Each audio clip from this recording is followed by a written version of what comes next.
Welcome to Innovation and Leadership. I'm Jess Larson. Today is part 2 of our episode with Will Wise. It shifted in such a way that I got really clear about my intent before walking into a room. So when clients call me and they're interested in amplifying trust in their workplace, one of the questions my partner Chad loves to ask is, how will we know when this meeting is over that it was successful? This is another episode of Innovation and Leadership where we interview all kinds of high achievers, from world-class musicians to CEOs, authors, and pro athletes. Try to find the common elements of success no matter what you're working on. He's the founder of weand.me. That's the web address. They call the company We. If you missed part 1, please go back because this conversation is just an extension of that one. May not make as much sense. So, Will, we were talking about this idea of back and forth between the dictatorship type of model of leadership, everybody is the same, too many cooks in the kitchen, death by committee, one side, versus, the thin railing, the balance beam in the middle of leadership balancing group involvement plus actually, being the one who makes stuff happen and move things forward. And I really want to explore, why don't you finish your thought where we're ending off on episode 1 about, just briefly cover your definition of leadership more fully than I just did, and then finish kind of the thought you had at the end of episode 1. So leadership is making something happen that wasn't going to happen, that includes the concerns of all the relevant parties. And what we were talking about is this balance beam. And as soon as somebody puts me into an expert role and I accept being an expert, the learning stops. And I think as leaders, we need to turn on our insatiable curiosity. And so one way to do that is to be an explorer. Even if you've done something 100 times, even as the river guide has gone down the river many times, he thinks he knows where all the rocks are, but the river is constantly changing. And the people that he has with him are not the same people that he had with him last week. And so often we show up to work thinking we've got the same people with us, but they had some experience in the last week or in the last 24 hours that makes them even different.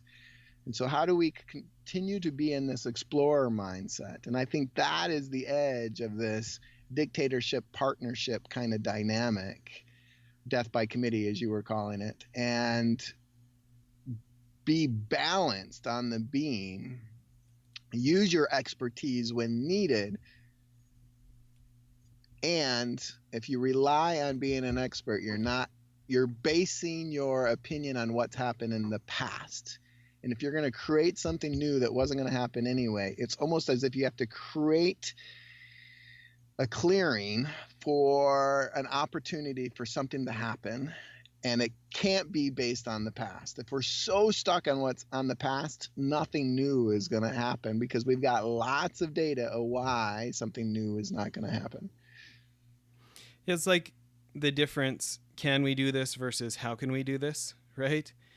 It makes me think, I'm looking at your website and I'm seeing these logos of folks you guys have done stuff with, JetBlue, Starbucks, Penn State, Goodwill, Cigna Healthcare, Johnson & Johnson. I'm interested how this is applied, and or maybe if you want to go another direction, but I'm interested how you've seen this with any of these kind of clients of for the person who already thinks they're an expert, if the cup's already full, there's not room for more information, versus that approach of the beginner's mind, that I think you're calling insatiable curiosity, that explorer mindset. Yeah. Do you have any stories of, one of these big fancy companies we've all heard of, how that happened with one of these clients or helped?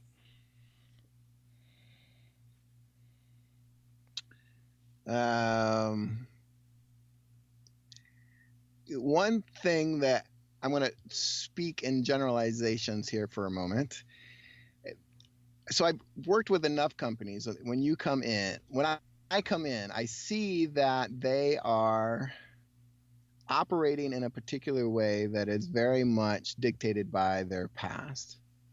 And I think, as I was alluding to earlier, that leaders often get put into a position because they're able to solve problems. And as they get further and further from the front line, there's a requirement in order for them to be really successful is to ask powerful questions that get them back into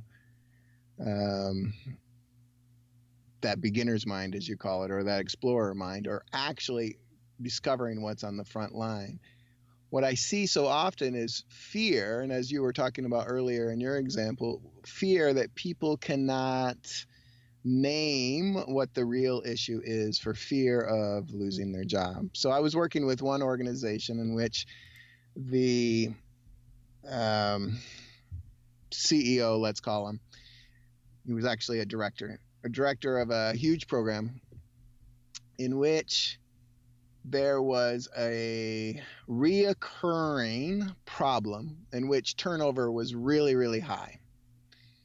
And there was a new recruit in the room that I had been working with for about 6 months. And I was watching this meeting happen. And what I heard everybody else doing was blaming the employees for why the turnover was so high. And what she did was so beautiful. She simply asked, how did I contribute to this problem?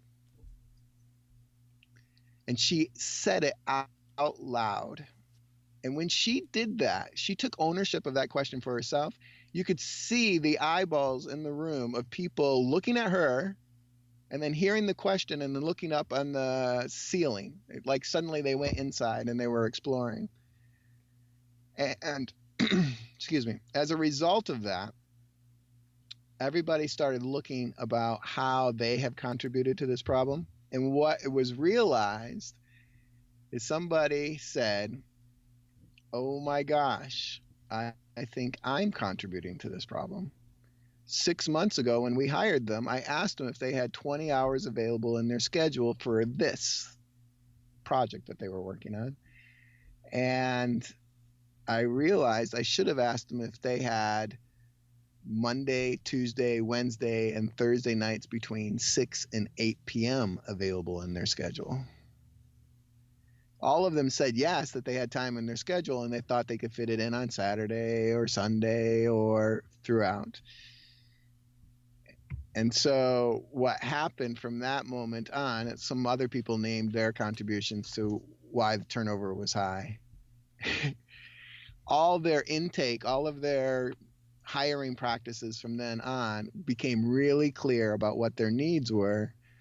The next quarter, their turnover went from being so high to less than 1%.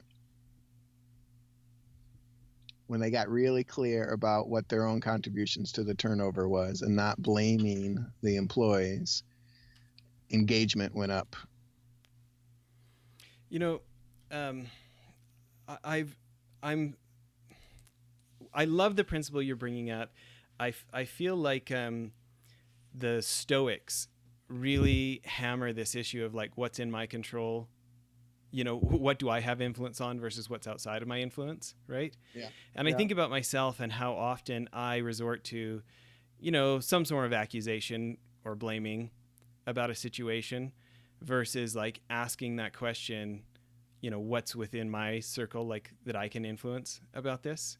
Yeah. And like getting really, really worried about that. You know, there's that, a lot of people read the Good to Great book, and it talks about the Stockdale paradox, the guy who was in the prison camp. And I don't know if you remember that story, but I went out and found that guy's writings, James Stockdale, and he just has like such great content about this subject and being the senior official in these Vietnam prisoner of war camps for years and being tortured in solitary confinement and all these things and still making his own choices. It's kind of like, yeah, in some ways it reminds me of Viktor Frankl or that book Unbroken, right? And it's interesting how, like, I know you wrote the book Powerful Questions. No, tell me the name. Ask Powerful Questions. Okay. questions, create conversations that matter. Okay, yeah. So by the way, everybody go to his website, weand.me, and check out his book and his cards and these things. But it is interesting how the question we ask invites different answers, where if we ask a different question, it invites different answers, right? Like if you ask the question in your situation, what are all the staff doing wrong that's hurting our retention? You're going to get answers for that. And if you ask the question, what's in my control that I'm doing that's reducing retention, I'm going to get different answers, right? Yeah. Even though it's supposedly the same issue. What's another thing like that? What's something else that you feel like, having spent all this year studying this and going to school and teaching it, what's something else you feel like you wouldn't have learned if you hadn't put in the hours doing this and observing people doing this work? That's a lovely question. I think two things that come to mind quickly. So in the book, there's a pyramid, and the bottom of the pyramid is intention. And, the way I wrote the book, writing for me is really challenging. I love doing and engaging and teaching, and I have a learning disability that makes writing hard for me. And so the way I wrote was I would close my eyes and imagine people in the room, and I would just be teaching my lessons to them, right? And asking them questions so that it could be revealed. Well, when you write it in a book, there's nobody standing there. There's nobody to have the revealing come from. So I found that really challenging. And so I had a number of editors, 8 in total, read the book. And one of them was like, Will, this intention chapter has to come first. And I was like, no. Let's do the rapport and connection first, because if people can get connected, then everything else can flow from there. There's enough handles there. And this one particular editor I'm forever grateful for, she really pushed and said, if you really want intention to be at the bottom of the triangle, then put it there and start the book from there. And when I did that, everything about my work shifted. It shifted in such a way that I got really clear about my intent before walking into a room. So when clients call me and they're interested in amplifying trust in their workplace, one of the questions my partner Chad loves to ask is, how will we know when this meeting is over that it was successful? And it's such a great question to bring out people's intent and get clear about that intention. And so I share that with you because anytime that conflict arises, if you got clear about what your intent was before you started it, you stated it, then manipulation is not possible. Because manipulation is purely getting somebody to do something without telling them that's what you're trying to get them to do. But if you're clear about what your intent is, then suddenly the whole manipulation thing fades into the background, and you guys can agree to play a certain game. And when things get tense, you can always come back to that intention, and it reduces that. And so I was working with a company that's in the transportation industry, had 5 major brands, oldest company of its kind. And I did this experience with them where they were all up and moving around, and they were competing with each other. And they were competing with each other so intensely that they couldn't see that they were competing with each other. They said that they had, one overarching brand, but in reality they were so experienced in competing with each other that it showed up in all their interactions. So competition on some level can be healthy, but when we exaggerate competition to this really major way, we're basically stealing and hoarding from each other. So the experience was nearly over, and we were talking about it. And again, a relatively new CEO had come from the shipping industry, really successful. And he was stepping into a family-owned business. And he was trying to figure out who he was in that. And he asked me, Will, what was your intent in doing this activity?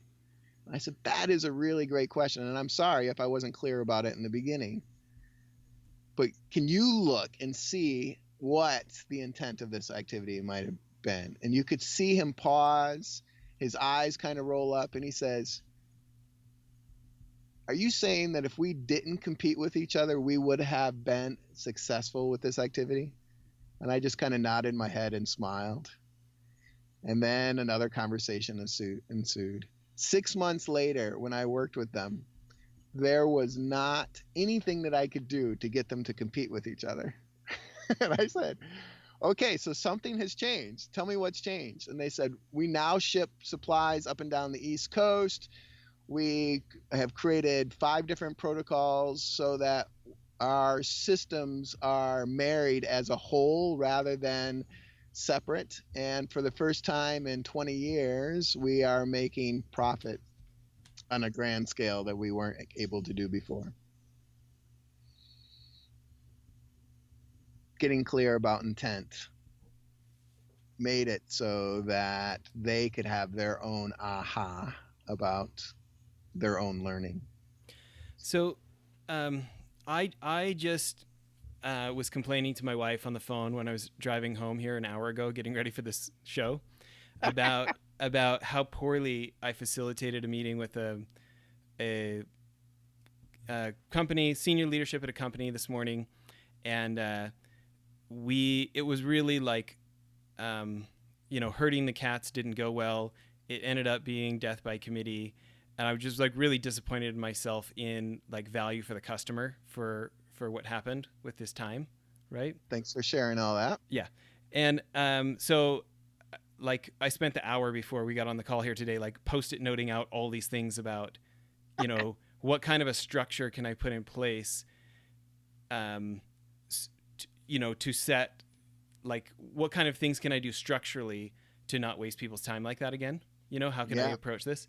And I'm fascinated with this idea of intention that you're bringing up now, because I think part of the reason it went so sideways was lack of clarity of destination, and then lack of clarity of intention of why am I there?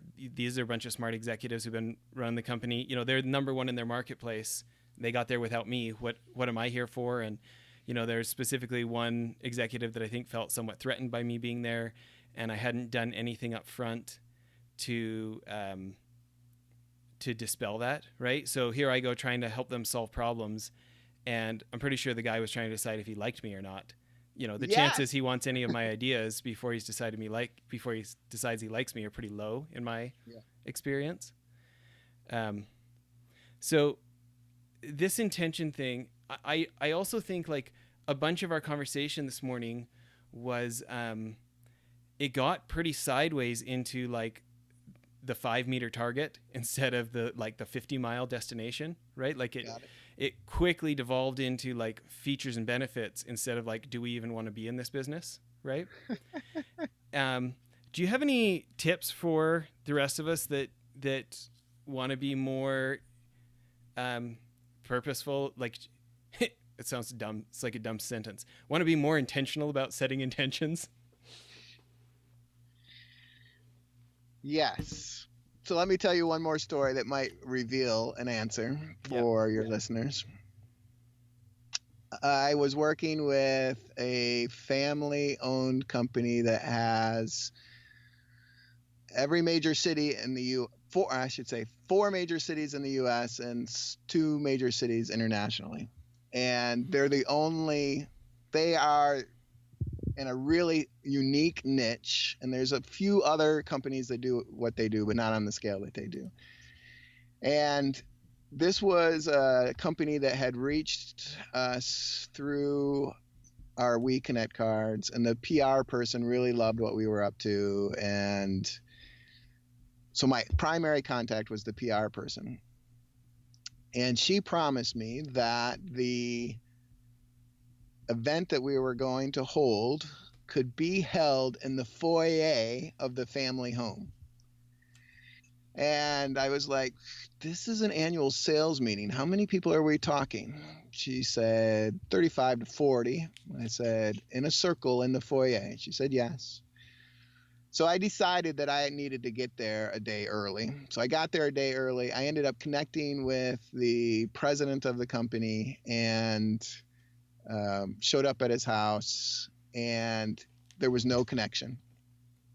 He immediately just started pointing. He said, okay, here's how we set up the tables, work, and here's where, and he just kind of started doing the task. And I realized, oh my gosh, I'm task oriented too. I have to build a connection here in order for us to be able to move forward. And so I made a real effort to focus on intention and connection. We ended up working on his intent for his company for the next 4 hours, sitting on his family's porch.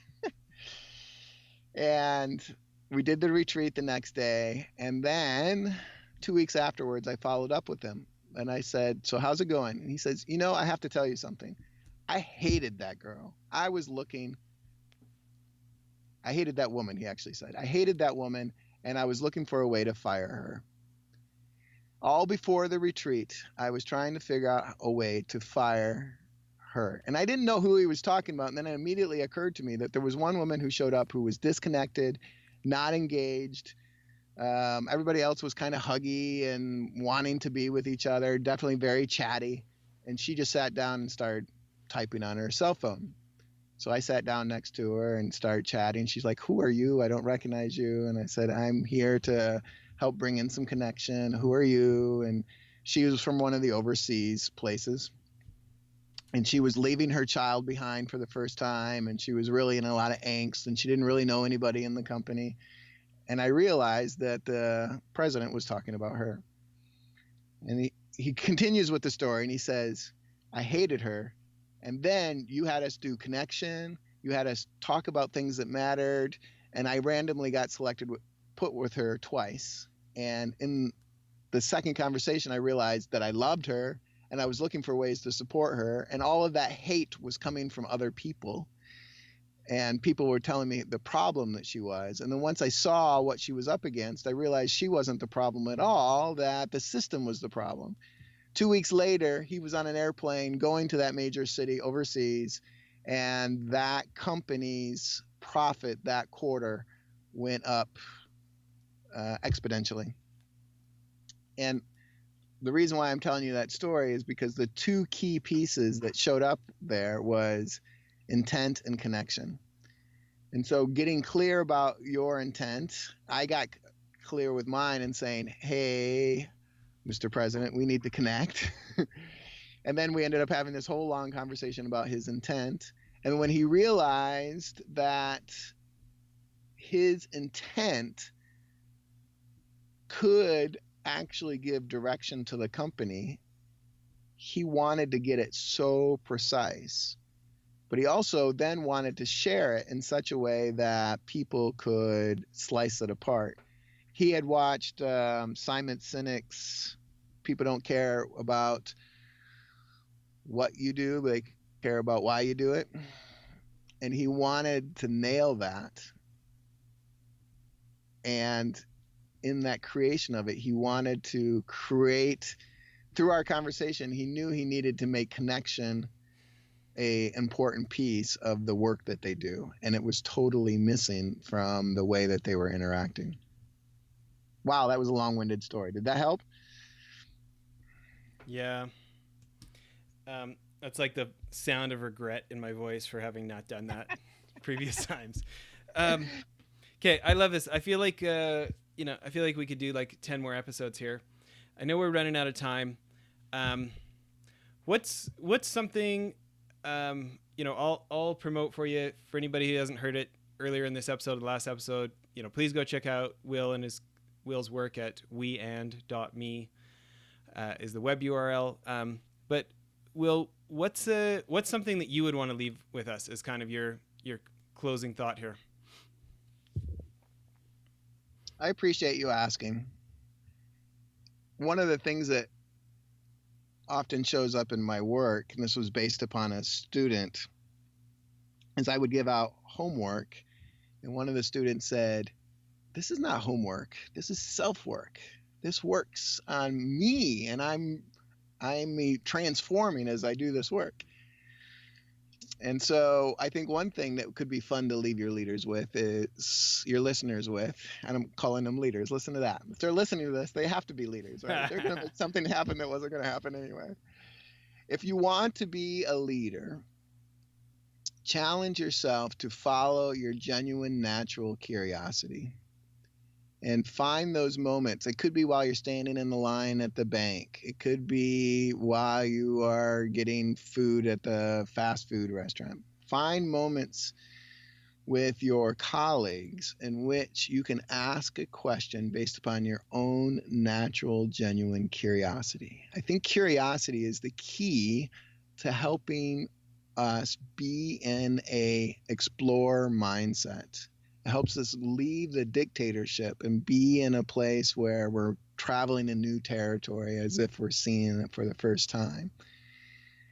And so one of the tools that I give people as they start this journey with the concepts and ask powerful questions is find something that somebody is wearing, carrying, sharing, anything that they are presenting, and ask a question based upon your own natural curiosity.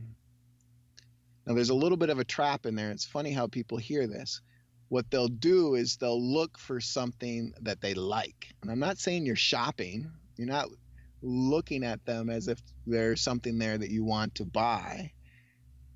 Why is it they're wearing a purple hat if they're wearing a purple hat, right? What is it about who they are that they're presenting themselves, right? When they get up dressed in the morning, they're presenting themselves with this attire that they put on, or they're speaking about something. And if you are curious about it, ask. If you're not curious about it, so if you and I start talking about sports, I'm not so curious about sports, so my natural curiosity is not going to show up there.